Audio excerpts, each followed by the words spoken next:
Assalamualaikum warahmatullahi wabarakatuh. Salam sejahtera untuk kita semua. Halo teman-teman, perkenalkan kami dari kelompok 10 yang terdiri dari saya Agustina Rahmayani.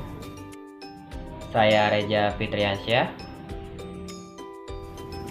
Kami akan mempresentasikan flowchart siklus penggajian PT Bank Mandiri.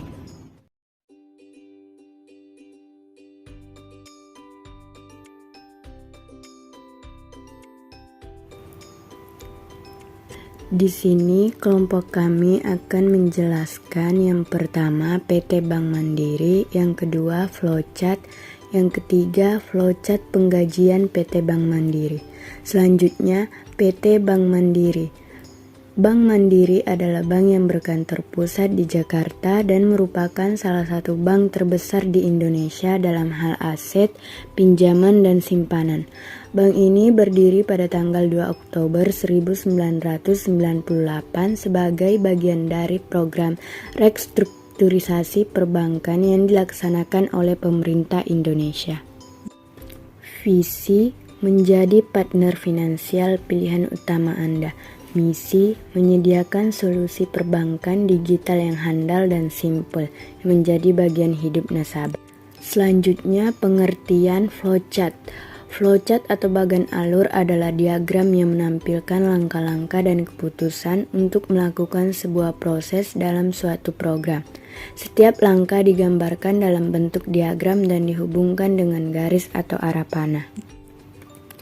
Tenaga kerja merupakan faktor yang sangat penting bagi perusahaan. Jasa yang diberikan tenaga kerja akan diberikan imbalan oleh perusahaan berupa gaji dan upah. Selanjutnya, gaji. Gaji merupakan balas jasa berupa uang untuk karyawan yang telah melaksanakan tugas yang berguna untuk mencapai tujuan perusahaan atau organisasi yang memerlukan ketelitian dalam penetapan, penggolongan, pencatatan, serta pembayarannya. Siklus penggajian Bank Mandiri. Yang pertama, bagian karyawan, membuat rekap daftar hadir karyawan. Yang kedua, bagian PSDM atau HDC, membuat daftar gaji untuk dihitung nominal pemotongan pajak dan penambahan lembur karyawan. Yang ketiga, bagian keuangan, mengevaluasi daftar hadir beserta slip dan rekap gaji untuk disetujui maupun ditolak. Yang terakhir, manajer, melakukan pengecekan kembali sebelum dibuat laporan penggajian serta pembayaran gaji.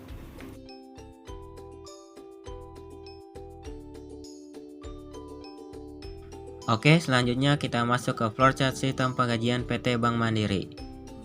Seperti yang sudah dijelaskan sebelumnya, flowchart ini dibagi menjadi 4 bagian, yaitu bagian karyawan, PSDM atau HCD, keuangan, dan manajer.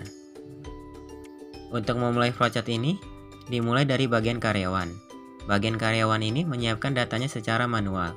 Setelah itu, data tersebut dibuat menjadi 2 rangkap dokumen. Dan dokumen ini kita kasih nama data karyawan 1 dan 2. Data karyawan yang nomor 1 ini kita proses untuk dilakukan presensi secara manual. Sedangkan data karyawan yang nomor 2 ini kita berikan ke bagian PSDM atau HCD untuk dicek. Setelah data tersebut dicek dan dikembalikan lagi oleh PSDM atau HCD, kita balik lagi ke dokumen yang nomor 1. Yaitu setelah dilakukan presensi secara manual, presensi ini diproses menjadi sebuah dokumen yang bernama hasil data presensi. Kemudian hasil data presensi ini kita serahkan kembali ke bagian PSDM atau HCD agar hasil presensi tersebut dapat diproses kembali oleh bagian PSDM atau HCD untuk dilakukan perekapan presensi secara manual. Setelah melakukan rekapan tersebut, kita menghasilkan sebuah dokumen, yaitu dokumen rekap presensi. Lalu dokumen rekap presensi ini kita serahkan ke bagian keuangan. Bagian keuangan ini membuat slip gaji secara manual. Setelah itu dilakukan, bagian keuangan ini menghasilkan sebuah dokumen, yaitu dokumen slip gaji yang dibuat secara 3 rangkap. Slip gaji yang pertama ini diproses di bagian keuangan untuk dibuat laporan penggajian secara manual. Dan untuk slip gaji yang kedua ini, kita arsipkan kembali ke slip gaji yang pertama. Sedangkan untuk slip gaji yang ketiga ini, kita berikan ke bagian manajer. Setelah membuat laporan penggajian ini, bagian keuangan menghasilkan sebuah dokumen, yaitu berupa laporan penggajian. Laporan penggajian ini dibuat secara 2 rangkap. Dan dokumen tersebut kita kasih nama laporan penggajian pertama dan kedua. Laporan penggajian yang pertama ini kita masukkan ke arsip nomor 2. Sedangkan laporan penggajian kedua ini kita berikan ke bagian manajer untuk diproses, yaitu manajer memasukkan laporan penggajian ini ke arsip nomor 3. Kemudian kita balik lagi ke slip gaji yang ketiga di bagian manajer. Slip gaji yang ketiga ini diproses untuk dilakukan validasi secara manual yang dilakukan oleh manajer. Slip gaji yang telah divalidasi ini menghasilkan sebuah dokumen, yaitu dokumen slip gaji yang telah divalidasi. Dan dokumen ini dibuat secara 2 rangkap, yaitu slip gaji pertama dan kedua. Kemudian slip gaji pertama yang sudah divalidasi ini disimpan di arsip nomor 4. Sedangkan dokumen slip gaji kedua yang telah divalidasi ini kita serahkan kembali ke bagian PSDM atau HCD untuk diproses kembali. Jadi, bagian PSDM atau HCD ini memproses kembali slip gaji yang telah divalidasi untuk dihitung lagi yang disertai dengan uang. Setelah proses tersebut selesai, yang terakhir, bagian PSDM atau HCD ini memberikan kembali slip gaji berserta uang tersebut kepada karyawan. Dengan ini, flowchart penggajian PT Bank Mandiri selesai. Sekian presentasi dari kami, kurang lebihnya mohon maaf. Terima kasih.